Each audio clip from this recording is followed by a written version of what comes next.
Selamat siang, selamat pagi, selamat malam buat Anda yang ada di mana saja pun Anda berada. Saat ini saya Petrus bersama dengan rekan-rekan yang sangat luar biasa, orang-orang hebat yang pasti akan memberikan semangat baru, hari yang baru ini dengan semacam motivasi dan juga memberikan energi baru di dalam kehidupan berbangsa dan bernegara.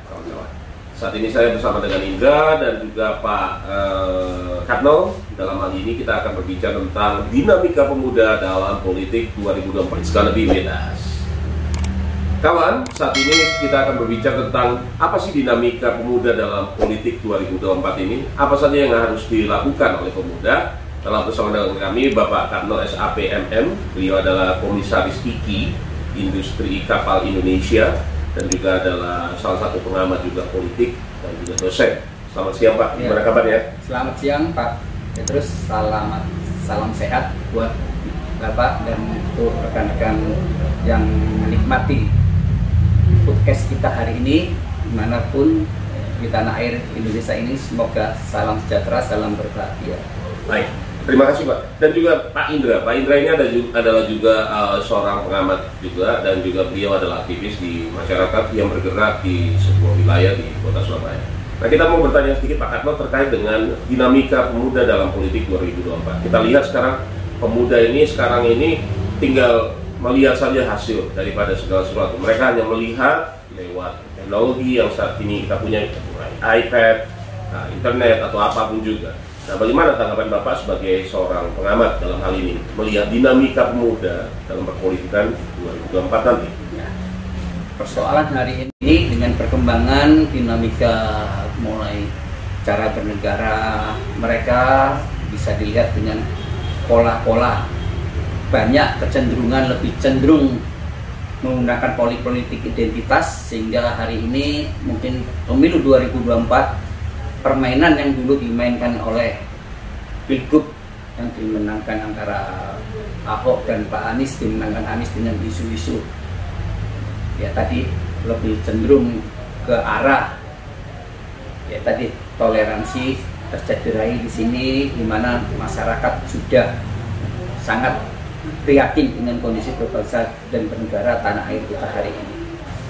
Berbanding lurus dan bahkan supaya masyarakat ini merasakan di mana ini harus ada aturan jelas supaya benar-benar NKRI, Merah Putih, dan Pancasila ini suatu harga mati dalam kontestan capres ke depan.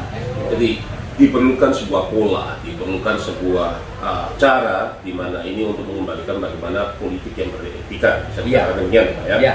Politik yang beretika. Mas Bayu ini sebagai juga salah satu aktivis sosial pemuda yang ada di salah satu wilayah di Surabaya Timur. Mas, Anda melihat dan mencermati saat ini dinamika politik yang ada di 2024 ini, berbagai macam gencetan dan juga promosi pada politik ini saat ini semakin hangat dan semakin panas. Bahkan tidak jarang juga akhirnya lewat simbolisasi dan juga stigmatisasi yang ada di masyarakat ini menyebabkan mereka itu melihat sebuah hal-hal yang kurang pantas. Nah, bagaimana sebagai rekan muda yang saat ini mencermati hal-hal tersebut? Oke, terima kasih. Yang saya lihat selama ini bahwa politik dikaitkan karena generasi sekarang kan lebih banyak ke generasi milenial. Ya. Jadi konsepnya itu dialihkan ke teknologi. Jadi banyak informasi-informasi yang disebar ya terlalu vulgar di masyarakat tanpa ada filter di situ. Jadi perlu adanya pendampingan khusus ya? Ya, saya rasa harusnya seperti itu karena banyak juga dari pemuda ini sebagai tunggangan politik juga. Jadi karena mereka belum paham terkait masalah politik dan berpolitik, jadinya mereka karena memiliki pengaruh di masyarakat, dia menjadi mesin politik mereka atau sebagai tunggangan mereka untuk mensukseskan atau meluruskan tujuan mereka. Kalau dilihat dari wilayah Anda, apa yang bisa Anda ceritakan sedikit, apa yang Anda bisa bagikan, apa sih yang sekarang telah terjadi sebenarnya dalam hal ini? Nuansanya bagaimana sih saat ini? Nuansanya kalau untuk sekarang kan masih belum terasa ya, cuman sudah terendus di bawah meskipun nggak terlalu besar itu pengaruhnya. Jadi mereka sudah turun ke masyarakat, ke pemuda-pemuda untuk mencari simpati kan seperti itu. Dan cara-cara pemuda itu bagaimana untuk bisa meraih perhatian dari masyarakat seperti itu. Jadi istilahnya ada sebuah fenomena baru di mana fenomena itu adalah menggait pemuda secara tidak langsung, bahkan itu seperti hal-hal yang tidak kelihatan, tapi itu mengarah pada satu calon atau apa yang ingin menggagalkan atau memberikan nuansa yang negatif terhadap yang lain. Pak Katno, kita kembali ke Anda. Kalau dilihat seperti itu, apakah yang harus dilakukan ini? Dari proses kita berbangsa dan bernegara, kita melihat dari tahun 1928 pemuda bersatu lewat Sumpah Pemuda. Terus kemudian tahun 45 pun pemuda pun bersatu juga menginginkan kemerdekaan sejati. Bahkan sampai sekarang pun juga toleransi atau kata kesepakatan itu terjadi di semua lini, khususnya di kota Surabaya ini. Nah, apa kira-kira pencermatan Pak Katno sehingga dinamika yang terjadi di masyarakat ini yang bergulat ini sehingga dapat menimbulkan harmonisasi atau simpul-simpul positif yang dapat berdampak bagi masyarakat? Nah, persoalannya kan hari ini semua kita lihat memang ada lembaga-lembaga yang semua institusi meneriakkan tentang Pancasila, kesepakatan bersama kita idiom ini kita jadikan untuk fondasi dasar negara, itu kita sepakati. Tapi implementasi pelaksanaan itu sekedar di tutur kata, sekedar di lisan maupun tertulis, belum pada sikap, pada kultur sosial. Kultur sosialnya nggak terjadi. Contoh keberhasilan saya izin respect era Belanda. Belanda pertama kali menjajah di Indonesia sekian puluh tahun. Dari orang sungkem, kalau ada pejabat dia sungkem bersila, itu ada aturan Belanda. Tegas, siapa yang sungkem ada pejabat lewat tangkap. Tegas dia. Akhirnya yang kita saksikan hari ini egaliter. Kita hari ini orang Jawa, orang se-Indonesia bisa nikmati. Ya biarpun itu bekas penjajah, tapi kita nikmati hari ini. Jadi egaliter dalam artian antar manusia sama manusia itu bisa terjalin. Jadi budaya yang dulu era kerajaan orang Jawa datang pejabat langsung di jalur sungkem gini harus bersimpu. Nah itu hilang. Kenapa Pancasila nggak bisa jalan? Karena ini masih ada di permukaan, belum pokok membumi pada pokok persoalan kemasyarakatan, kerakyatan. Jadi belum dimaknai sebatas seminar wilayah-wilayah itu. Jadi belum.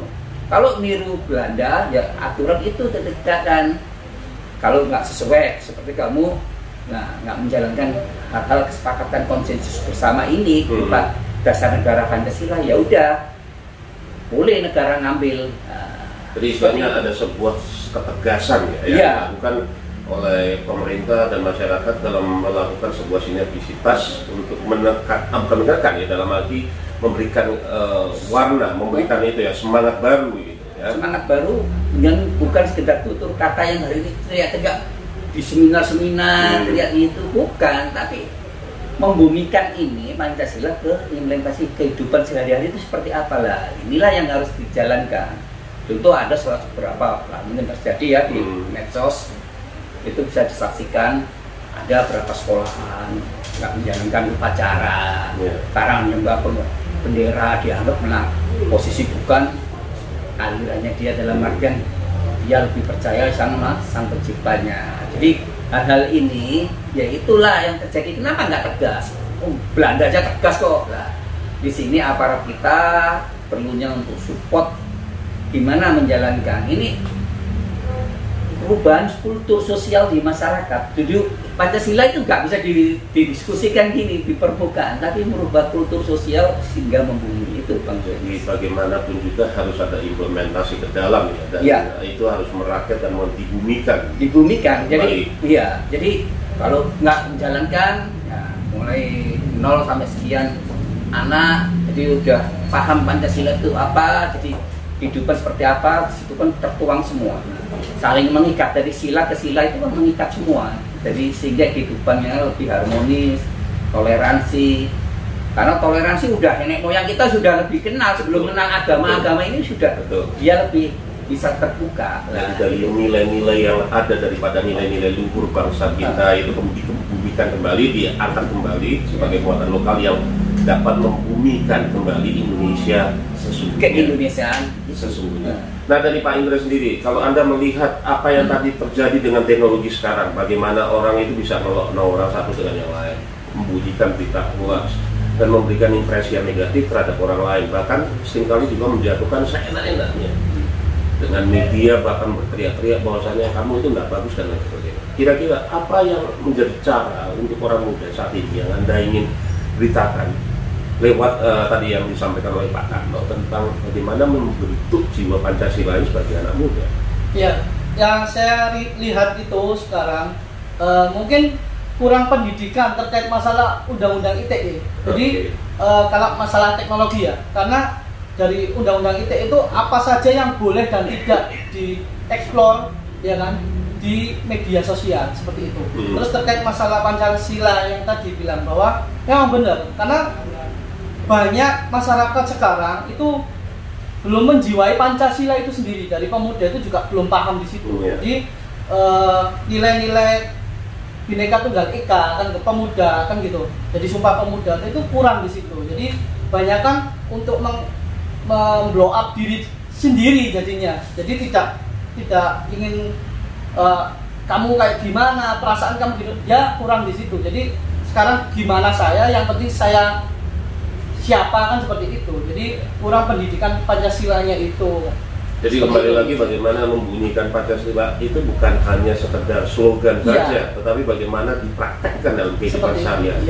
Pak Karno, kalau kita lihat tadi Bapak sudah bilang kita harus hidup dalam sesuai dengan aturan, dan juga bagaimana kita melihat bahwasanya adanya Pancasila ini sebagai satu-satunya benteng kokoh dari bangsa Indonesia ini yang dibandingkan dari muatan lokalan Ariefa kita.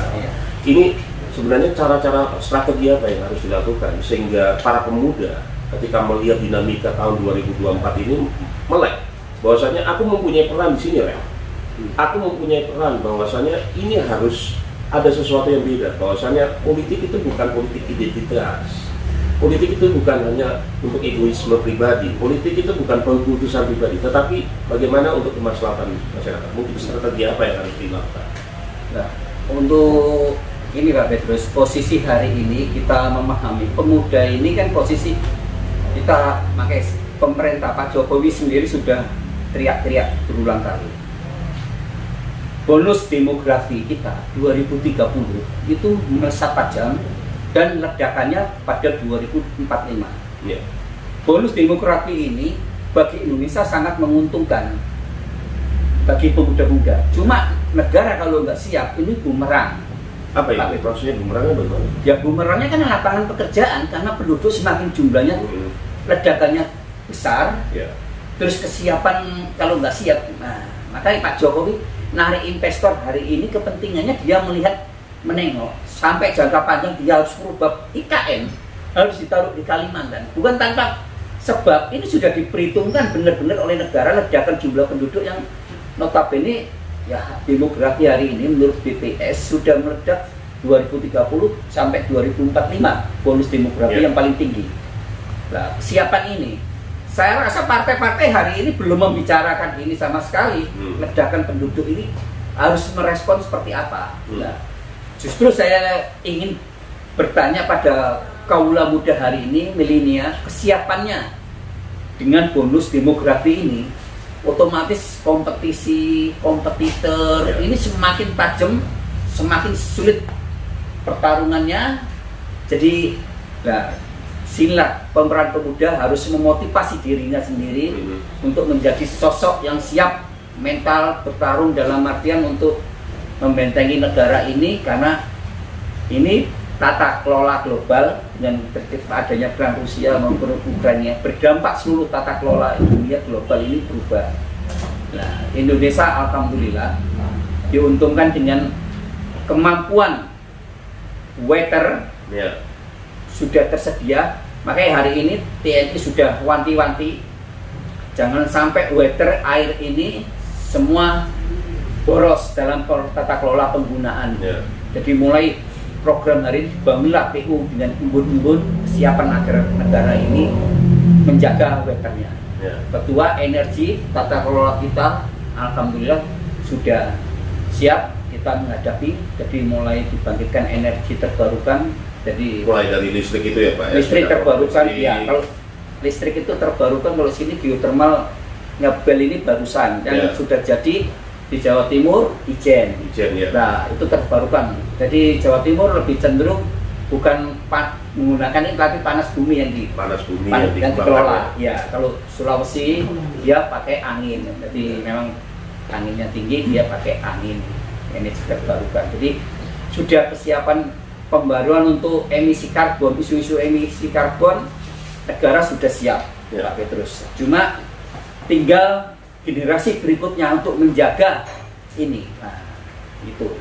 Nah, yang ketiga, hari ini situasi global ini yang harus disikapi global itu berupa pangan.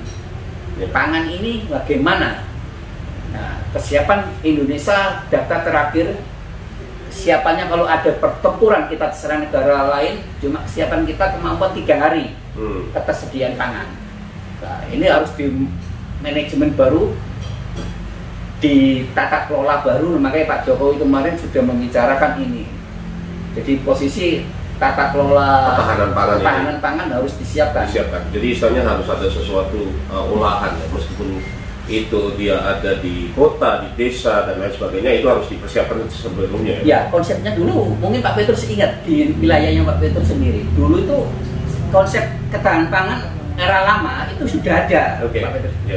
Pak Petrus punya rumah, orang tua.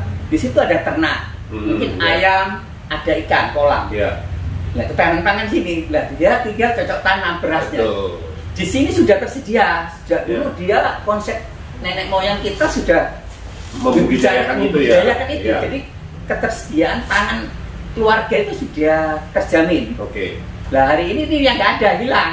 Jadi hero itu harus dikembalikan ya, misalnya. Bagaimana menjadikan diri sendiri mandiri, terutama di dalam keluarga, untuk membentuk daripada ketahanan pangan. Ketahanan pangan keluarga ini yang belum ada riset memulihkan lagi. Jadi kultur ini harus dimulai lagi karena memang tanah lagi mahal, orang nggak punya lahannya sempit. Jadi membicarakan ini, jadi gimana memanajerial keluarga ini supaya punya wawasan ketahanan pangan tingkat keluarga. Jangan diserahkan pemerintah, kasihan pemerintah karena ruangnya dia mengurus penduduk yang lebih besar lagi. Ini konsepnya kesadaran individu masing-masing ini sudah mulai diteriakkan.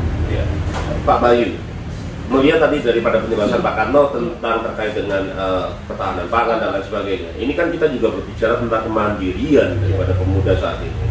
Dari tinjauan Anda sendiri, Anda melihatnya pemuda bagaimana? Apakah mereka lebih lusuh-luyuh, letoy atau bagaimana?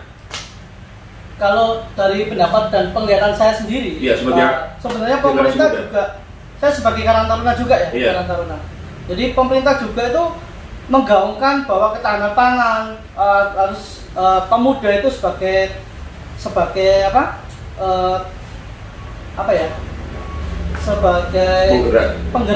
penggerak. Tapi pemerintah itu kurang memfasilitasi, terutama di tempat saya sendiri. Sampai sekarang, kemarin ada rapat juga dari Karang Taruna Kota. Semua Karang Taruna dari tingkat kelurahan dan kecamatan itu menyesalkan bahwa di setiap kelurahan dan kecamatan mereka tidak difasilitasi sekretariatan. Membahas terkait masalah ketahanan pangan, kita mau bergerak gimana kalau ruang lingkup kita aja tidak dikasih seperti itu. Kan ada Zoom, kan bisa digunakan Zoom, misalnya pertemuan di rumah, sampean ada di rumah, terus temannya jadi live. Apakah itu bisa dipakai dalam hal itu? Enggak, kita kan bahas terkait masalah ketahanan pangan. Jadi mau nggak mau kita juga butuh lahan. Butuh lahan. Iya, butuh lahan.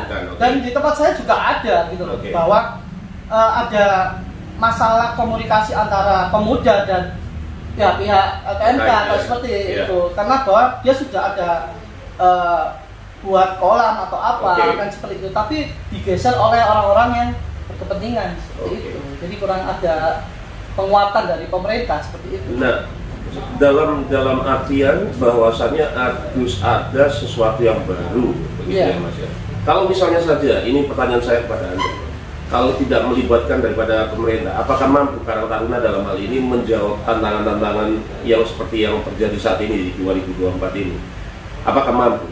Istilahnya, oke lah, pemerintah memberikan sedikit, atau mungkin tidak. Apa yang akan Anda lakukan bersama dengan teman-teman Anda? Iya, jadi teman-teman kita juga sudah ada komunitas KMS ya, Muda Mudi Surabaya, itu juga ada pengelolaan sampah dan penanaman hortikultur atau seperti itu. Jadi kita sudah usahakan seperti itu. Cuman kita emang kurang support itu aja. Jadi perlu adanya pendampingan dalam hal ini. Pak Karno, sebagaimana Anda tadi katakan 2024 ini adalah tahunnya pemuda, 2030 ini juga merupakan boomnya, dalam artian akan terjadi boomers, baby boomers yang keberapa ya, yang ketiga kalau tidak salah ya. Ini ada sebuah harapan juga. Nah, harapan dari Bapak sendiri apa? Lewat 2030 ini yang sudah disiapkan oleh pemerintahan saat ini, untuk ke depan ini apa Pak? Nah, kesiapan pemerintah hari ini kan mendatangkan sebesarnya berupa investasi asing khususnya, dan kemandirian, kemampuan generasi muda ini dalam mengisi kemerdekaan ini untuk pembangunan ini di Indonesia seperti apa wujudnya. Negara cuma memberi ruang. Jadi kemampuan individu dikembalikan pada masing-masing warga negara yang posisi hari ini gimana. Jangan tanya negara, nagih ke negara, tapi kamu bisa buat ke apa, negara gitu. bisa apa gitu. Ya. Jadi support negaranya. Jadi timbal baliknya harus kita lihat untuk kesiapan, karena ini nggak main-main. Kata posisi pertarungan global ini, kita bayangkan kalau timak hari ini, kita sudah lihat grafiknya hari ini, dolar udah nyentuh 15.000 di Amerika sendiri. Nah, collab kalau antara Eropa sama Amerika collab berapa bulan akhir tahun ini, berarti kita bisa bayangkan rotasi global ini akan menggeser suatu pusaran besar perekonomian dunia, kiblat dunia ini. Nah, kesiapan pemuda kita ini nyongsong gimana lah? Saya ingin pemuda hari ini, saya karena sudah menginjak 50, kategori lansia. Tapi masih cakep kok Pak. Jadi posisinya mengharap pemuda-pemuda ini siap untuk menyongsong ini. Negara yang dipelopori oleh Pak Jokowi, pemerintahan hari ini sudah menyiapkan fondasi, instrumen, termasuk kenapa IKN itu harus segera dibentuk. Karena bayangkan, kalau kita menemukan ibu kota hari ini karya Belanda. Gitu loh. Bukan Belanda aja bangun ibu kota hari ini, jangan lihat suksesnya hari ini ratusan tahun. Gitu loh. 350 baru kelihatan Jakarta, ditambah Indonesia merdeka hari ini 78 tahun. Jadi bisa dibayangkan. Hampir 400 tahun baru jadi Jakarta saat ini. Nah, IKN ini harapan kita transformasi ketika dipindah ke sana. Pemuda-pemuda ini merelakan untuk mengisi ruang-ruang sana karena demografi penduduk semakin sulit. Bayangkan, bisa dilihat ini Pak Petrus, bukan saya pesimis terhadap anak muda hari ini, gaji UMR dengan cicilan rumah hari ini, dia bisa beli, itu sangat-sangat mungkin sangat sulit kita peroleh untuk dia bisa beli suatu kediaman. Sampai pemerintah pun memberikan rumah subsidi yang harga 150-an biar anak-anak muda ini bisa nyicil dengan murah, cuma cicilan dengan 900.000.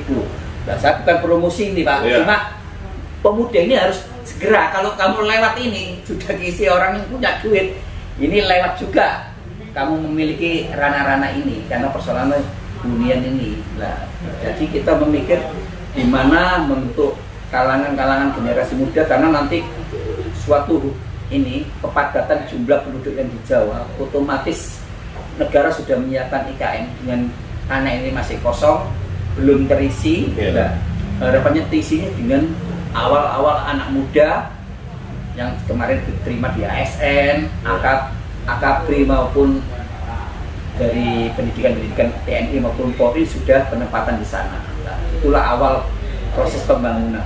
Jadi negara, saya bukan ini mengamini pemerintah, oh ini harus benar-benar. Ini posisi negara sudah memikirkan jauh-jauh hari.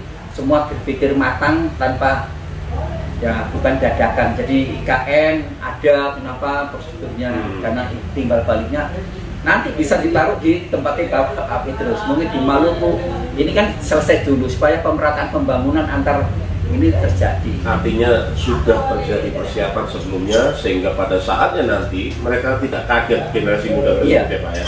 Sehingga tinggal meneruskan saja apa yang sudah terjadi di sebelumnya. Nah, Mas Indra sendiri bagaimana lewat persiapan yang disediakan tadi? Ini kan kita berbicara tadi skop nasional. Bagaimana dengan Anda yang terjadi di kota? Bagaimana Anda bisa mewarnai hal-hal yang positif buat pemuda yang ada di Kota Surabaya? Ya, kalau saya sih sebenarnya dari bukti ya. Jadi program-program memang sudah ada, tapi bukti untuk masyarakat, bukti untuk pemuda itu masih kurang di bawah. Seperti itu yang dikatakan ada cicilan murah. Nanti tahu sudah disampaikan kalau nanti sudah keburu dibeli orang yang punya lah. Rumah murah itu untuk siapa? Kan seperti itu. Kalau mungkin sekarang pemerintah Surabaya dengan KRI sudah menggaungkan bahwa kemandirian ekonomi atau untuk pemuda seperti itu dikembangkan. Saya setuju. Ya. Tapi untuk sekarang kurang dirasakan oleh kita sebagai pemuda seperti itu. Jadi perlu ada support lagi. Iya. Itu. Baik. Untuk closing statement ini Pak, kita mau tanya, apa sih yang harus dilakukan oleh pemuda sehingga pewarnaan daripada dinamika pemuda di tahun 2024 ini semakin yakin, dan juga pada saatnya nanti 2030 kita tinggal landas dalam artian kita berhasil menjadi sosok yang dipandang oleh dunia sebagai mercusuarnya dunia. Ya, terima kasih Pak Petrus. Hari ini kita saksikan jadi pemuda hari ini supaya dia harus siap, apalagi untuk pemilu 2024 dia ini banyak tadi pemilih pemula lebih besar dari pemilih yang manula. Disinilah pemilih pemula harus mencari figur yang ideal yang bisa membawa negara ini, dan yang utama harus tadi disampaikan. Jadi jangan pilih calon-calon yang menggunakan politik identitas.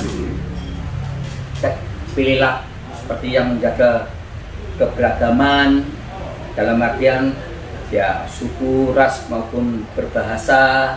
Itu jadi pilihan-pilihan seperti itu. Jadi hindari pilih-pilih tokoh-tokoh yang capres yang mengusung-usung intoleran maupun tadi yang disampaikan tadi idiom-idiom identitas yang sering diteriakkan, apalagi seperti itu. Nah, politik-politik termasuk yang tadi IT.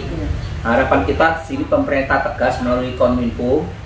Jadi screening lagi untuk akun-akun medsos nantinya yang kita tahu yang era-era ini dia menikmati 10 tahun kekuasaan pemerintahan yang lama itu, sehingga dia punya modal membuat teknologi yang awalnya ini, sehingga makanya booming dia menggunakan hoak-hoak medsos. Dia punya sarana. Nah, tinggal pemerintahan yang sekarang ini yang menjabat hari ini menegasi gimana mereka supaya akun-akun maupun media-media sering pakai untuk penipuan-penipuan secara media sosial itu kan sering terjadi. Nah, itu gimana ketegasan sarana prasarana tim siber Indonesia itu bergerak dan segera tegas. Kalau memang dia melalui batas, tangkap, penjarakan. Itu aja. Jadi untuk menjaga kondisi stabilitas nasional salah satunya yaitu bagi negara harus tegas di wilayah seperti ini. Jadi pemuda harus diberi pencerahan penggunaan IT yang benar, jadi supaya nggak kejebak penipuan-penipuan, kejadian-kejadian kan banyak di akun-akun yang notabene menjanjikan beraneka macam. Itu aja Pak. Jadi dalam hal ini kita harus mampu, dalam hal ini pemerintah mampu membentengi daripada masyarakatnya dengan melakukan blokade-blokade terhadap hal-hal yang buruk tadi, baik itu politik identitas, baik itu juga hal-hal yang negatif yang masuk secara beruntun gitu ya Pak ya, sehingga negara ini mau tetap stabil, negara ini tetap dalam harmoni yang baik. Iya, karena ini Pak Petrus, persoalannya benteng utama itu kan di keluarga, demennya. Nah, untuk toleransi ini dia bisa menghindari keluarga ini. Kalau udah kemasukan satu, dia ini cedera semua. Karena apa? Penggunaan per orang, bayangkan satu kakak, satu keluarga, itu udah pegang handphone semua per orang. Jadi ketika dia secara penggunaan ya salah dalam mengetik, salah dalam merespon isu-isu itu lah, itu sangat riskan. Jadi keluarga sendiri nggak bisa, keluarga nggak bisa bentengi arenanya dia sendiri. Ini yang kenapa harus pemerintah yang tegas, karena persoalan keluarga nggak bisa anaknya disuruh stop, penggunaan HP nggak mungkin gitu. Baik, dari Mas Bayu sendiri apa Mas yang akan Anda sampaikan untuk mewarnai daripada dinamika 2024 ini Mas? Apa yang Anda akan sampaikan kepada anak-anak muda di sana terkait dengan perpolitikan 2024 ke depan?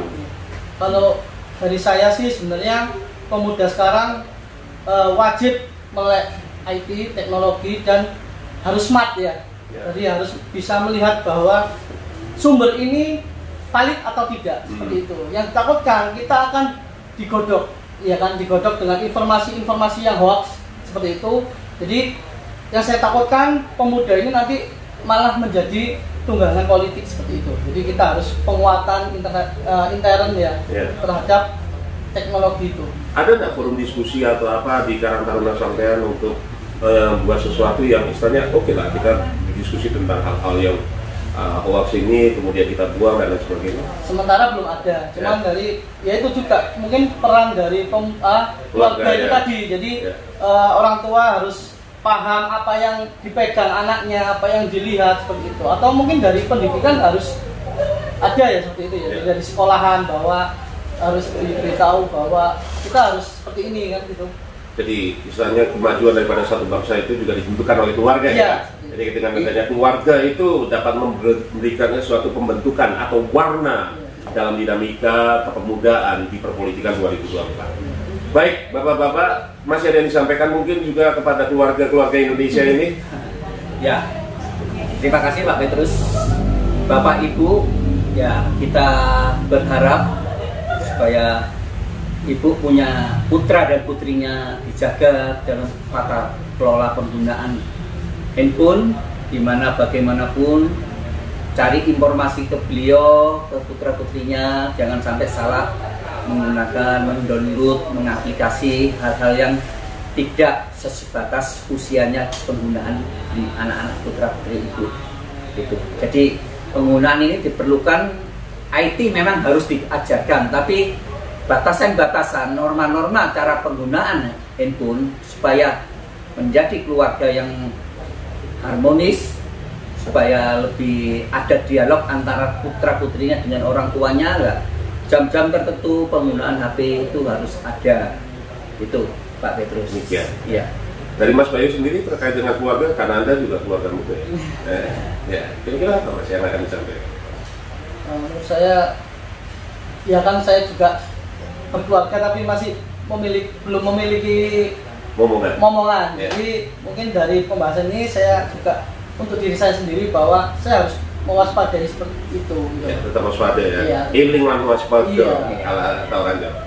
Baik kawan-kawan yang ada di 154 kelurahan dan 31 kecamatan sekota Surabaya.